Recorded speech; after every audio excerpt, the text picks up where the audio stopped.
They're just not reptiles. They happen to be in the bird family, more notably the parrot family. So this is going to be an all-parrot show for you guys here this afternoon. Just a few things before we get started. If you guys have any questions at any time, feel free to raise your hand. We'll get those questions answered for you. We have a camera with a flash. Take as many pictures as you like. Flashes do not bother any of the animals. It loves it. It lives in jungles around all the other wild things. That's absolutely correct. There are other brightly colored birds that live in the rainforest that live around other wild animals. That's not exactly it. I'll give you guys a big hint. What makes a parrot a parrot? The beak, that's it. The beak that he's using to open those sunflower seeds. You're going to see he shells the seed, and the shell goes straight to the bottom. Think of it as a giant nutcracker on his face. And it's squeezing down about 125 to 150 pounds of pressure. That's a lot of pressure for a little guy like that. He's fully grown.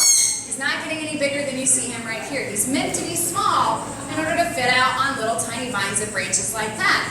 Because he has to live with other wild animals, like somebody mentioned in the front row. So he has to be able to compete in his own way. So if he's small, he can fit on the ends of branches, and he doesn't have to go towards the trunk of the tree where all the bigger animals are, and he can still find his fruit and his nuts. And I'd like to take a guess as to how long my little foster can live. It's about 65. That's a little long. Maybe for my macaws a little bit later. But this guy can live to be 25 to 30 years of age. So that's longer than most dogs and cats. You want to step up? Good bird. And this is Oprah. And Oprah is another type of parrot. And I'll let you guys guess one more time. Anybody know what kind of parrot this is? A macaw. A macaw. That is correct. And this is the one that's going to be living 65 to 70 years of age. So very, very long-lived bird. And would you believe it or not, Oprah is 32 years of age. She's very excited about it, obviously. 32 years of age on stage here today, so she's willing to share them with us here today. Want to say hello? Oh, good girl. So that was a pretty good hello from her. It's going to sound a little garbled, and it's pretty much like the owner knows what she's saying, but you guys can understand that hello there. So they're not the clearest talkers, meaning you're not going to hear them imitating your voice or anything like that anytime soon, but there are parrots out there that can do that, like the African gray and the Amazon family of parrots. But macaws typically stick to around 10 to maybe 30 or 40 different phrases that they really like, that they share with their owners, and that's about as far as they're going to go. Doesn't mean they're not intelligent, just means they're maybe not as prone to talking as other birds are. But Oprah can learn other behaviors as well, like opening those big wings to show everybody those bright, beautiful colors that she's named for. She's called the blue and gold macaw. There we go. How about a round of applause for Oprah?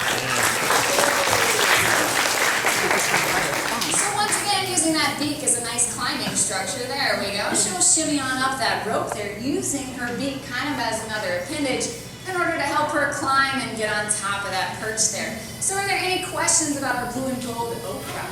Got one? So you got to test it out first. You got a question? There was a talking parrot out there that would say hello and answer my question. Yeah, believe it or not, every single one of our parrots does talk. Now, whether they're willing to talk all the time, it kind of comes. But let's head to the other half of the world now. Yeah, I love these guys too. These guys are from the other half of the globe, from around Australia, New Zealand, and New Guinea, and all those great places like that. And I'll give you one hint as to what kind of parrot this is, and it's that crest on the top of her head. There you go. Anybody know?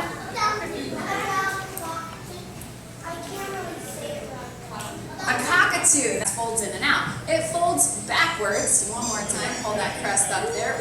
There we go. It folds backwards, kind of like an umbrella. So she's called an umbrella cockatoo. Now there are sulfur-crested cockatoos, which look very similar, just have a little bit more yellow, hence the sulfur. But their crests fold forward. They actually curve forward like that. So they are named a little bit differently because of their crest shape and things like that.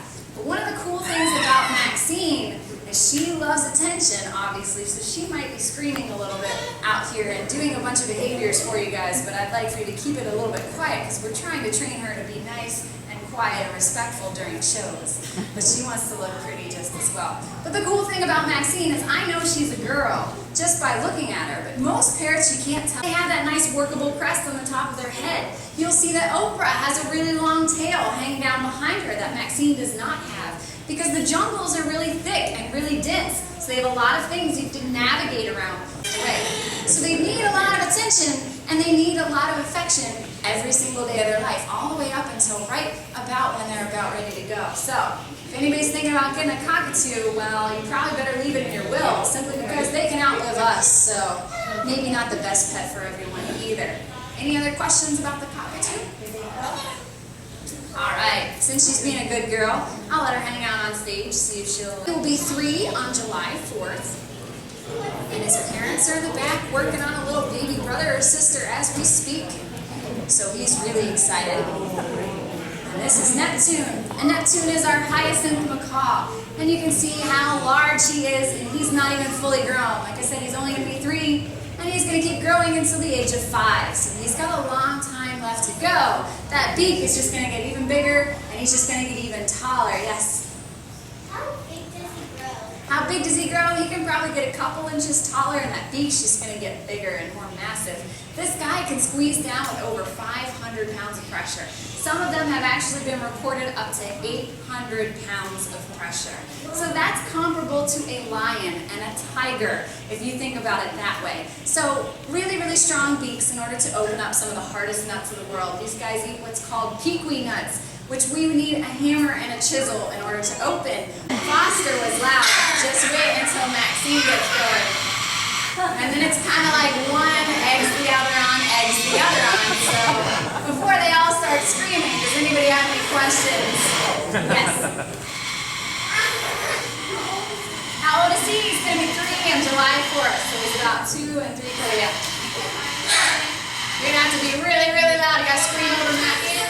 What kind is he again? He's a hyacinth macaw. All right, Max getting out of control, guys. Sorry about that. Thank you so much for stopping by. If you have any questions, feel free to come up and ask in person.